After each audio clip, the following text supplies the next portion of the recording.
বিশুদ্ধ লোহা দেখেছেন? সেই লোহাতে যত আপনি মারবেন, যত আঘাত করবেন, লোহার উপর যত প্রহার করবেন, যত পোড়াবেন, যত তাতাবেন, সেই লোহা তত শক্তিশালী হয়। তৃণমূল কংগ্রেস দলটা বিশুদ্ধ লোহার মতো। যত আপনি অত্যাচার করবেন আর যত আপনি আঘাত করবেন, তৃণমূল কংগ্রেসের কর্মীদের মনোবল তত চাঙ্গা হবে আর দল তত শক্তিশালী হবে। আমি তো প্রায় 2 মাস আগে বলেছি যে এসআইআর করার পরেও আপনার যত শক্তি আছে আপনি প্রয়োগ করুন, তৃণমূল কংগ্রেসের আসন সংখ্যা বাড়বে। বলেছি কিনা? বিজেপির নেতাদের ক্ষমতা থাকলে চ্যালেঞ্জ অ্যাকসেপ্ট করুক, কেউ মানা করেনি। তাহলে বিজেপির নেতা কর্মীরা এত ভয় পাচ্ছে কেন? এত ভয় কিসের? 2 দিন আগে দেশের স্বরাষ্ট্রমন্ত্রী এসে এখানে বলেছে আমরা সোনার বাংলা করব। তাহলে পাশে ত্রিপুরা, সোনার ত্রিপুরা হচ্ছে না কেন? সোনার আসাম হচ্ছে না কেন? সোনার বিহার হচ্ছে না কেন? মধ্যপ্রদেশে জল খেতে গিয়ে 11 জনের মৃত্যু। একটা মানুষকে বেঁচে থাকতে তার পানীয় জল প্রয়োজন। সেই পানীয় জল যে বিজেপির ডবল ইঞ্জিন সরকার দিতে পারে না, সেই বিজেপির গণতন্ত্র আর মানুষের অধিকার নিয়ে কথা বলার কোনো মৌলিক অধিকার নেই। যে বিজেপি আমলে দিল্লিতে বায়ু দূষিত হয়ে গেছে, মানুষ নিঃশ্বাস নিতে পারে না, জল দিতে পারে না, বায়ু দিতে পারে না। বলেছিল বছরে 2 কোটি বেকারদের চাকরি দেব। নরেন্দ্র মোদী আজকে ক্ষমতায় 11 বছর। 11 বছরে তাহলে কত চাকরি দেওয়া উচিত? 1 বছরে যদি 2 কোটি চাকরি দেওয়ার কথা এরা বলে থাকে, তাহলে 11 বছরে কত চাকরি হয়? 22 কোটি। কত চাকরি হয়? এদিকে যারা আছেন, 1 বছরে 2 কোটি চাকরি দেবো বলেছিল, 11 বছরে কত চাকরি হয়? 22 কোটি।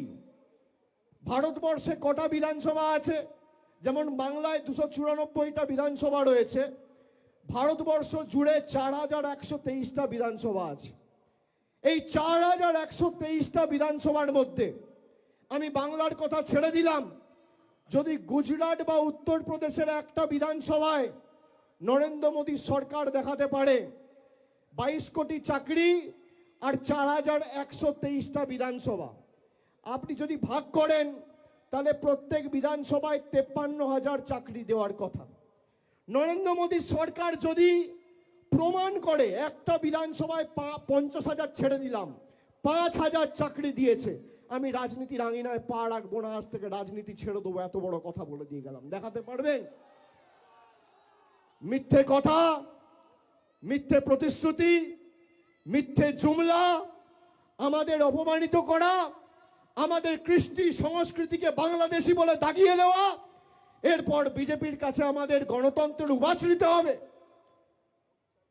আপনারা দেখেছেন গত মাসে ব্রিগেড প্যারেড গ্রাউন্ডে গীতা পাঠ অনুষ্ঠান বিজেপির বাবুরা অর্গানাইজ করেছিল। গীতা পাঠ অনুষ্ঠান, লক্ষ কণ্ঠে গীতা পাঠ, গীতার একটা শ্লোক এরা বলতে পারবে না। সেখানে একটা গরিব যুবক দিন আনে দিন খায়, সে চিকেন প্যাটিস বিক্রি করছে বলে তাকে ধরে মারা হয়েছে। কেউ লাথি মারছে, কেউ হাতে মারছে, কেউ ডান্ডা দিয়ে মারছে, উদম পেটানো হয়েছে।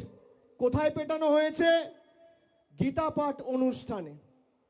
তারপর পুলিশ যখন অভিযুক্তদের গ্রেপ্তার করেছে, এই বিজেপির নেতারা সেই অভিযুক্তগুলোকে যারা বেল পেয়ে জেল থেকে বেরিয়েছে তাদের মালা পরিয়ে বরণ করেছে। এই হচ্ছে বিজেপির হিন্দুত্ব। যারা গীতার অনুষ্ঠানে একটা যুবকের উপর চিকেন প্যাটিস বিক্রি করে বলে হামলা চালিয়েছে, তাদের কাছে বাংলার কোনো মানুষকে হিন্দুত্ব শিখতে হবে না।